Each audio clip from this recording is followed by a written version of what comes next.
وسلم کا 23 سالہ دور نبوت بڑی خیر و بھلائی پر مشتمل ہے، لیکن آپ صلی اللہ علیہ وسلم کی حیات مبارکہ کے دو واقعات سب سے زیادہ خیر و برکت و بھلائی والے ہیں، اور دونوں کا جو دورانیہ ہے وہ بہت مختصر ہے۔ ایک کا ذکر سورہ اسراء کے شروع میں اور سورہ نجم میں ہے، جس کو آپ اسراء اور معراج کہتے ہیں۔ انبیاء کرام، سابقہ انبیاء کرام علیہ السلام فوت ہونے کے بعد 7ویں آسمان تک پہنچ سکے۔ حضرت ابراہیم علیہ السلام وہ آخری پیغمبر ہیں جن کا وجود مبارک آپ صلی اللہ علیہ وسلم کو 7ویں آسمان پر نظر آیا، اس سے اوپر کوئی نبی نہیں تھا۔ وہ بھی پہنچے ہیں اپنی وفات کے بعد، وہ بھی ایک قسم کی آخرت کی زندگی ہے، اور نبی کریم علیہ السلام اپنی اس حیات مبارکہ میں 7ویں آسمان سے آگے سدرۃ المنتہا تک پہنچ گئے۔ سدرۃ المنتہا زمین کی طرف سے جانے والوں کا بارڈر ہے، اس سے آگے کوئی نہیں جا سکتا، اوپر پھر اللہ پاک کا معاملہ ہے۔ یہ آپ علیہ السلام کی حیات مبارکہ کا بہت خیر و مبارک والا دورانیہ ہے۔ یہ مکی زندگی کی بات ہے، اور ایک مدنی زندگی کی بات ہے۔ مدینہ منورہ میں آپ صلی اللہ علیہ وسلم، یہ روایت جامع ترمذی اور مسند احمد کی ہے، رات کو قیام کر رہے تھے، اچانک آپ پر اونگ طاری ہو گئی اور آپ نیند کی کیفیت میں چلے گئے۔ تو آپ صلی اللہ علیہ وسلم واقعہ ادھر نماز فجر کا ٹائم ہو گیا، جماعت کا ٹائم ہو گیا، اذانیں ہو گئیں، صحابہ کرام منتظر ہیں۔ ایسے معلوم ہوتا ہے کہ کم از کم اس خواب کا دورانیہ 1.5 گھنٹہ کم از کم تھا۔ تہجد کے ٹائم شروع ہوا اور سورج نکلنے سے کچھ دیر پہلے تک یہ خواب جاری رہا۔ تو صحابہ کرام منتظر ہیں، بالکل سورج نکلنے والا، آپ جلدی میں تشریف لائے، نماز پڑھائی، فرمایا بیٹھو بھائی میں تمہیں وجہ بتاتا ہوں۔ میں تہجد پڑھ رہا تھا، اچانک نیند کی کیفیت طاری ہو گئی۔ اچانک میں کیا دیکھتا ہوں، انہ اتانی ربی فی احسن صورت، میں نے کیا دیکھا کہ میرے پروردگار میرے پاس تشریف لائے، اور میں نے اپنے پروردگار کو دل کی آنکھوں سے، یہ میں اپنی طرف سے کہہ رہا ہوں کیونکہ آپ نے خواب میں دیکھا، ان کو کہتے ہیں سر کی آنکھوں سے، خواب کو کہتے ہیں دل کی آنکھوں سے، میں نے اپنے پروردگار کو دیکھا، اور میں نے بہت خوبصورت انداز میں دیکھا۔ میرے پروردگار بہت خوبصورت شکل کے ساتھ تشریف لائے، اور اس واقعہ میں ہے کہ اللہ پاک نے اپنا ہاتھ مبارک، آپ علیہ السلام فرماتے ہیں میرے 2 کندھوں کے درمیان پیچھے پشت پہ رکھا، مجھے اپنے سینے میں ٹھنڈک محسوس ہوئی۔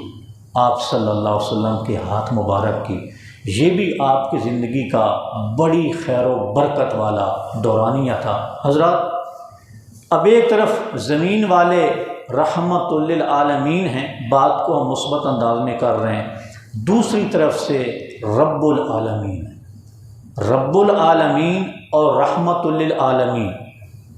تو ہم زیادہ برکت والی مجلس نبی کریم صلی اللہ علیہ وسلم کے حق میں ہے۔ اللہ پاک کے مرتبے میں تو اضافہ نہیں ہوتا، بندے کے مرتبے میں اضافہ ہوتا ہے۔ یہ جو 2 مجلسیں ہیں، 2 مجلسیں، ان دونوں مجلسوں کا مرکزی مضمون اور مرکزی موضوع کیا تھا؟ نماز تھی۔ یہ نماز جو پڑھنے کی جو مرکزی موضوع تھا نا معراج کا، وہ نماز تھی۔ لے کر آئے 6ٹھے آسمان پہ کون ملے تھے جی؟ حضرت موسیٰ علیہ السلام کی لے کے چلیو جناب، 50 نمازیں، پھر واپس، پھر آئے، پھر واپس، وہی 8-9 چکر سدرۃ المنتہا کے چکر تو نہیں تھے، وہ تو اعزاز تھا، وہ تو اعزاز تھا۔ 50 سے 5 رہ گئے۔ آپ علیہ السلام رات کو تشریف لے آئے، یہ معراج کا مرکزی موضوع تھا۔ دوسرے دن جبرائیل امین آ گئے اور آپ علیہ السلام کی حیات مبارکہ کی پہلی نماز ان 5 نمازوں میں سے وہ نماز ظہر ہے۔ نماز ظہر سے دوسرے دن ظہر تک تیسرے دن ظہر تک 10 نمازیں جبرائیل امین نے آپ کی امامت کروائی۔ جبرائیل امین امام تھے، آپ علیہ السلام مقتدی تھے کہ یہ پہلا وقت ہے اور یہ آخری وقت ہے۔ جب آپ مدینہ منورہ میں خواب دیکھا، آپ خواب بیان کر رہے ہیں کہ میرے رب میرے پاس تشریف لائے، 6 نیکیوں پر بات ہوئی۔ 3 تھے کفارات، کفارات 3 نیکیاں، وہ نیکیاں جن کی وجہ سے گناہ معاف ہوتے ہیں، گناہوں کا کفارہ بنتی ہیں، اور 3 نیکیاں تھیں درجات، وہ نیکیاں جن کی وجہ سے بندوں کے درجے بلند ہوتے ہیں۔ 6 نیکیاں، 6 میں سے 4 نماز سے متعلقہ تھی۔ نمبر 1 وضو مکمل کرنا، نمبر 2 پیدل چل کے مسجدوں کی طرف آنا، نمبر 3 نماز پڑھ کے پھر مسجد میں بیٹھ جانا، نمبر 4 رات کا قیام کرنا۔ ان میں سے کوئی نیکی وہ نہیں ہے جو آپ نے ابھی کی۔ نماز فجر کا ذکر کوئی نہیں، ظہر عصر مغرب عشاء کا ذکر کوئی نہیں۔ حضرات یہ جو فرضی نماز کے اندر خیر و بھلائی ہے، اس کا اندازہ 2 سال کے خطبوں میں بیان نہیں کیا جا سکتا۔ یہ کتنا بڑا عمل ہے۔ زندگی میں اگر جو کچھ اس فرض پہ لکھا جا چکا ہے، آپ اپنی زندگی میں وہ نہیں سن سکتے۔ مراد اتنا کچھ لکھا گیا کہ پوری زندگی میں وہ نہیں سنا جا سکتا، اس منبر پہ اس کو بیان نہیں کیا جا سکتا۔ 5ویں نیکی کہ خندہ پیشانی سے پیش آتے ہیں، نرم گفتگو کرتے ہیں، اور 6ٹھی نیکی لوگوں کو کھانا کھلاتے ہیں۔ فرضی نماز کا ابھی تک ذکر کوئی نہیں۔ یہ آس پاس کی نیکیاں ہیں، یہ وضو کرنا، چل کے آنا، نماز پڑھ کے پھر بیٹھ جانا۔ اگر یہ 3 عمل اس وجہ سے گناہ معاف ہوتے ہیں تو وہ عمل جو آپ کرنے کے لیے آئے ہیں اس کی خیر و برکت کتنی ہو۔ بات یہ ہے کہ یہ میٹنگ آپ کہہ لیں یا نبی علیہ السلام کے حق میں سب سے زیادہ خیر و برکت والا ٹائم کہہ لیں، تو بات یہ ہے کہ اس زندگی میں اللہ تعالیٰ کو یہ سجدے اور یہ رکوع، یہ اللہ تعالیٰ کو پسند بہت ہے، بہت پسند ہے۔ اور مسند احمد کی روایت ہے، نبی علیہ السلام نے فرمایا لَتُنْقَضَنَّ عُرَى الْإِسْلَامِ عُرْوَةً عُرْوَةً۔ یہ جو اللہ نے احکام نازل کیے نا، بندے شروع ہو جائیں گے، ایک کو توڑیں گے، لو جی ایک ختم کر دیا، دوسرے کے در پہ ہو جائیں گے، تیسرے وَآخِرُهُنَّ نَقْضًا الصَّلَاةَ۔ آپ علیہ السلام نے فرمایا سب سے آخر میں لوگ نماز کا خیال بھی نہیں رکھیں گے، اس کے بعد ختم۔ اس بات پر محدثین کہیں، فقہاء کہیں، اتفاق ہے کہ آپ سے کہا جائے، مجھ سے کہا جائے بھائی اپنی نیکیوں کی فہرست لکھواؤ، آپ لکھوانا شروع تو میں یہ بھی نیکی، یہ بھی۔ اگلا بندہ پوچھے آپ نماز پڑھتے نہیں؟ یار آپ بس یہ اپنی لسٹ سنبھال لیں، اس کی اگلی لسٹ، اگلی نیکی کی بات اس سے نہیں پوچھی جائے۔ آپ کے پاس حضور پاک کے فرمان کے مطابق آخری عمل جس کو لوگ آخر میں منہدم کریں گے وہ نماز ہو، اور یہ نبی علیہ السلام کے زمانے کا قانون ہے۔ آپ ایک ادارے میں پڑھتے ہیں، 1000 بندہ ہے، آپ کی ذاتی شناخت ان کے ساتھ نہیں ہے۔ ایک بندہ آیا، اس نے کہا یار لوگوں کا امتحان لینا ہے کہ مسلمان کون ہے، کافر کون ہے۔ یہ 1000 پٹی کالے رنگ کی، 1000 پٹی سفید رنگ کی۔ کالے رنگ کی پٹی کافروں کے بازو پہ باندھ لو، سفید رنگ کی پٹی، اور کسی سے پوچھنا نہیں ہے کہ تو ہے کون سی بلا، کسی سے پوچھنا نہیں ہے۔ وہ بندہ جواب دیتا ہے کہ مجھے جی ایک نماز کا ٹائم چاہیے، ظہر کی اذان ہو گئی، عصر کی اذان تک جو وہ دیکھے گا کہ مسجد کے دروازے پہ دستک کی سفید پٹی، اور ایسے بندے آپ کو ہمارے معاشرے میں 1000 میں سے 40-50 سے زیادہ نہیں ملیں گے۔ بات رمضان کے علاوہ کی ہو رہی ہے، رمضان کی نہیں ہو رہی، اس میں تو خیر و بھلائی کا غلبہ اللہ پاک کی طرف سے ہو جاتا ہے۔ باقی وہ کیا کہے گا، باقی سب کے بازوؤں پہ سیاہ پٹی باندھ دو۔ یہ آپ علیہ السلام کے زمانے کا قانون ہے۔ ایک دن آپ اس طرح مجلس میں بیٹھے، اذان ہو گئی، چلے گئے، جب واپس آئے آپ نے فیل کر لیا کہ یہ بندہ کوئی نہیں اٹھا اپنی جگہ سے، وہ واقعی نہیں اٹھا تھا، آپ کا صحابی تھا۔ تو جب آپ واپس آئے تو آپ نے فیل کر لیا کہ یہ اسی طرح بیٹھا ہوا ہے، کوئی آثار نظر نہیں آ رہے کہ اس نے نماز پڑھی ہے۔ تو پہلا سوال تھا آپ علیہ السلام کا، اولست برجل مسلم، تو مسلمان نہیں ہے؟ جی حضور کیا ہوا، تو نے نماز نہیں پڑھی؟ کہتے جی میں نے غسل جنابت کرنا تھا تو پانی نہیں تھا۔ پھر اگلی آگے بات چلی۔ یہ آپ علیہ السلام کے زمانے کا حضرات قانون ہے۔ آج سورہ یوسف کی جب ہم تلاوت کر رہے تھے نا، خود ذاتی طور پہ ایک جاتے جاتے ایک آیت آئی، حضرات معاملہ زندگی میں اللہ تعالیٰ کے سپورٹ بھی کرنا پڑے گا۔ حضرت یوسف علیہ السلام کو بھائیوں نے کنویں میں پھینکا، وہاں سے لوگوں نے نکالا، چند پھٹ وہ کیا کہتے ٹھیپے لیے بیچ دیا، اور آگے خریدا کس نے؟ وقال الذی اشتراہ، وہ بندہ تھا، وہ مصر کا بادشاہ نہیں ثابت ہوتا، وہ بندہ تھا یا تو وزیر تھا یا کوئی بڑے منصب پہ فائز تھا۔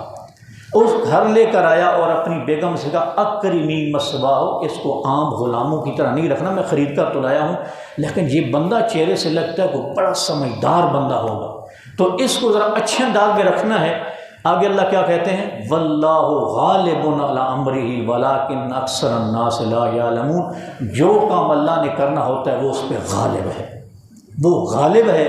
کہاں غلام بنا کے بیچ لیا گیا اور کہاں کون سا جناب گھر مل گیا بڑے منصب والے بندے کا، اور اتنا خوبصورت اور اتنا سمجھدار نوجوان کہ اس کی بیوی خیانت کرنے پہ تر گئی، تو وہ تو اللہ پاک نے بچا لیا۔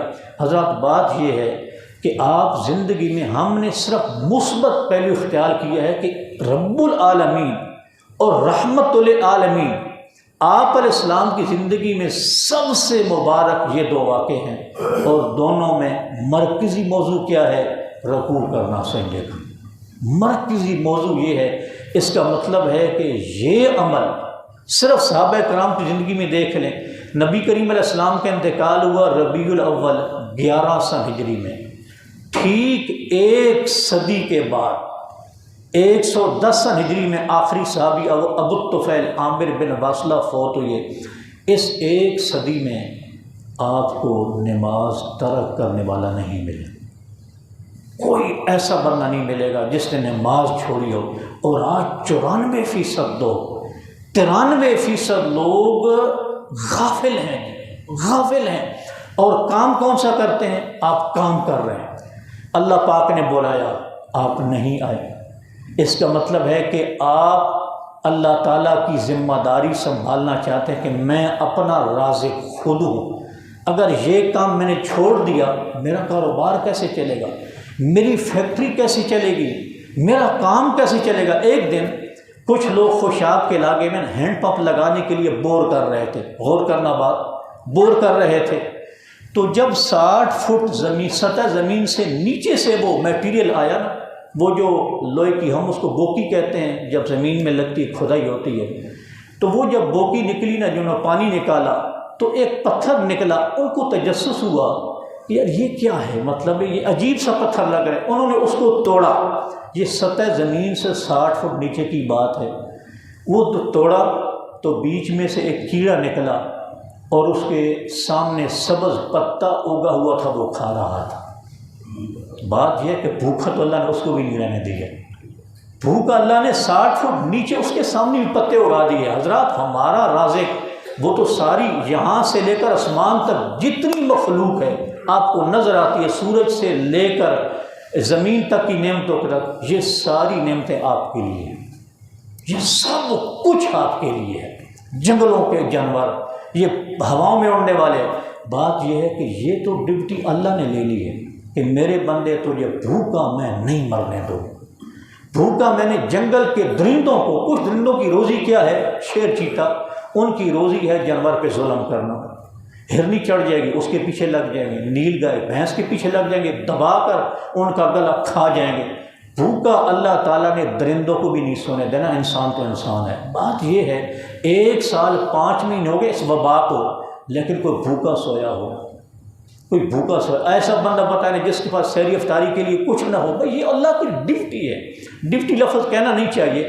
اللہ نے یہ ذمہ داری اٹھائی ہے کہ میرے بندے میں تجھے بھوکا نہیں رہنے دوں گا، لیکن جب آپ بخشش وصول کرنے کے لیے اللہ کے پاس جائیں گے، کیا لائے ہو، کیا لائے ہو میرے پاس اپنے آپ کو بخشوانے کے لیے؟ یہی تو اس مہینے کا سب سے بڑا اعزاز۔ اگر آپ اس مہینے کا مقصد بیان کرنا چاہیں، ہم پہلے بیان کر چکے ہیں کہ آپ جب ممبر پہ چڑھنے لگے تو جبرائیل امین نے کہا جو اس مہینے کو پائے اور اپنے آپ کو بخشوا نہ سکے وہ اللہ کی رحمت سے دور ہو جائے۔ جبرائیل امین نے بد دعا کی اور نبی علیہ السلام نے آمین کہا۔ حضرات بات یہ ہے کہ جب ہم اپنے آپ کو بخشوانے کے لیے اللہ کے حضور جائیں گے، پوچھے گا کیا کر کے لائے ہو، رزق کے لیے نہیں پوچھتا۔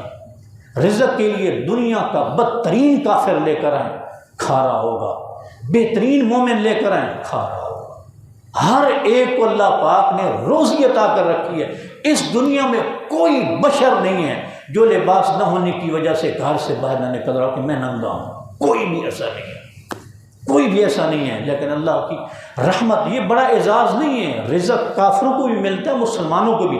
بڑا اعزاز یہ ہے کہ آپ وہ کچھ کر کے جائیں کہ اللہ کی بخشش لے لیں، اور اس کا آغاز ہمارے لیے کافر کے لیے تو ہوگا لا الہ الا اللہ سے، ہمارے لیے ہوگا حضرات اس گھر کو آباد کرنے سے۔ حضرات یہ آپ کے دوست کا گھر نہیں ہے، حضرات یہ میری والدہ کا گھر نہیں ہے جو میرے ہر عیب کو اچھائی بنا کر پیش کرتی ہے، یہ ہمارے جگری یار کا گھر نہیں ہے، یہ حضرات کس کا گھر ہے؟ رب العالمین کا گھر، یہ جہانوں کے پروردگار کا گھر ہے۔ اگر یہ ہم سے آباد نہ ہو سکا، سمجھ لیں کہ ہمارا وجود خیر و بھلائی والا نہیں۔ بھائی جب سدرۃ المنتہا تک اللہ تعالیٰ اپنے حبیب کو بلائیں، مرکزی موضوع نماز، خواب میں جب آپ علیہ السلام کو اللہ تعالیٰ نظر آنے لگ جائیں، مرکزی موضوع نفلی کا کام، نماز کے بعد بیٹھا بھی نفلی کام ہے، کوئی اللہ کا مطالبہ تو نہیں ہے، لیکن اس کو بھی اس خواب میں ذکر کیا گیا، اس کو بھی اس خواب میں ذکر کیا گیا، اور ذکر کیا گیا پیدل چل کے، سبحان، چل کے آ رہے ہیں۔ ہم اپنی زندگی میں کتنا چلتے ہیں، کتنا کام کرتے ہیں، لیکن اللہ کی نظر کرم انہی قدموں پر پڑتی ہے جو مسجد کی طرف چل کے آ رہے ہوتے ہیں۔ ایسے تو نہیں، آپ علیہ السلام نے فرمایا کہ جب آدمی وضو کر کے مسجد کی طرف چلتا ہے فاجرہ کاجر الحار، کس طرح ہے تو اس کا اجر و ثواب ایسے ہے جیسے وہ احرام باندھ کے حج کرنے کے لیے جا رہا ہے، یہ وضو کر کے مسجد کی طرف آ رہا ہے۔ تو یہ جو چیز ہے، آج کے بعد جو غفلت ہو گئی، نہیں تو اللہ تعالیٰ سے حضرات توبہ طائب ہو کر ہماری زندگی میں اللہ تعالیٰ کی شان کی قسم ہے، اگر ایک نماز ہم سے رہ گئی اور اللہ تعالیٰ نے اس پہ ہمارا محاسبہ کرنا چاہا، ہم کامیاب نہیں ہو سکتے، کامیاب نہیں۔ یہ اتنا بڑا جرم ہے، اتنی بڑی سرکشی ہے، اتنی بڑی بغاوت ہے، ہمارے پاس الفاظ نہیں ہیں کہ اللہ تعالیٰ کی اس نافرمانی کو ان لفظوں میں بیان کیا جا سکے کہ یہ کتنی بڑی نافرمانی، یہ کتنی بڑی نافرمانی ہے۔ اس کا احساس ہوگا اس وقت جب آدمی اللہ تعالیٰ کے پاس جائے گا، جب اللہ تعالیٰ کے پاس آدمی جائے گا۔ یہ ہمارا سنہری زمانہ سینا، مطلب یہ ہے کہ اب اس مہینے میں نماز کے موضوع پہ بات نہیں ہونی چاہیے، لیکن اب کیا کریں، رمضان 12 دن باقی ہیں، 12 دن باقی ہیں، پھر ہم ایک دوسرے کا انتظار ہی کرتے رہیں گے۔ بس پچھلے دن میں نے ایک مسجد میں نماز پڑھی، بڑی گنجان آباد مسجد ہے، مراد اس مسجد کے نمازی اس علاقے میں بہت زیادہ رہتے ہیں۔ نماز عشاء کے ٹائم 7 بندوں سے نماز شروع ہوئی، 2-3 صفحے ہو گئی تھی، اور مغرب کی نماز میں وہاں 16 صفحے ہوتی ہیں، 16 صفحے، باقی حضرات کدھر ہیں؟ سبحان اللہ، کسی نے زیادہ کھا لیا ہوگا تو ہلا نہیں جا رہا ہوگا، باقی لوگ پتہ نہیں کدھر ہیں۔ اللہ تعالی ہم سب کو معاف کرے۔ تو بات ہو رہی ہے سیدنا عمر بن خطاب کے زمانے کی، نماز فجر سے سلام پھیرا تو پہچان گئے کہ فلاں بندہ نہیں، کوئی مرکزی بندے ہوتے ہیں نا خلیفہ کے، تو فلاں بندہ نہیں ہے، سیدھے اس کے گھر پہنچے، ہاں جی آپ نماز فجر میں نہیں تھے۔ سبحان اللہ، آج اگر عمر بن خطاب آ جائیں تو حضرات کتنے گھروں میں جائیں گے نماز فجر کے لیے، رمضان کے علاوہ کتنے گھروں میں دستک دیں گے؟ تو وہ کہنے لگے میں رات کو قیام کرتا رہ گیا، اچانک آنکھ لگ گئی تو نماز فجر جماعت سے رہ گئی۔ تو سیدنا عمر بن خطاب نے کہا کہ پوری رات نماز تہجد پڑھنا اس سے زیادہ محبوب عمل ہے نماز فجر با جماعت پڑھ لو۔ ہے اجر والا کام، دونوں کا اہتمام آپ کریں، تہجد بھی پڑھیں، نماز فجر بھی پڑھیں، لیکن رات کو قیام کرنے کا یہ معنی کدھر سے نکل ہے کہ نماز فجر جماعت کے ساتھ چھوڑ دیں؟ تو حضرت بات یہ ہے کہ یہ ہے اللہ تعالیٰ کا کام۔ اللہ تعالیٰ آپ کو ایسی سنبھالے گا جیسے حضرت یوسف علیہ السلام کو سنبھالا، کنویں سے نکال کر کہاں تک پہنچا دیا، اور کہتا ہے اللہ پاک لوگوں کو پتہ نہیں ہے میں کام کر سکتا ہوں، واللہ غالب علی امرہ۔ یوسف کے بھائی سوچ رہے ہوں گے لو جناب اب ہمارے باپ کی محبت خالص ہو جائے گی، ان کو یہ نہیں پتہ چلا کہ 40 سالوں کے بعد یہ پول کھل جائے گا، اس وقت کھلے گا جب ہم محتاج ہوں گے، ہمارا بھائی غنی ہوگا، ہم لینے والے ہوں گے، وہ دینے والا ہوگا۔ تو بات اس کو کہتے ہیں کہ اللہ پاک جو کرنا چاہے اس پہ غالب ہے، وہ کر سکتا ہے۔ آپ اپنے آپ کو اللہ کے سپرد کر کے دیکھیں، اس سے بڑا باوفا کوئی نہیں ہے۔ اس کلیے کو یاد رکھ لیں، زندگی کے لیے، چند دنوں کے لیے نہیں، زندگی کے لیے یاد رکھ لیں، اللہ تعالیٰ آپ سے کبھی بے وفائی نہیں کرے گا۔ وآخر دعوانا ان الحمد للہ رب العالمین۔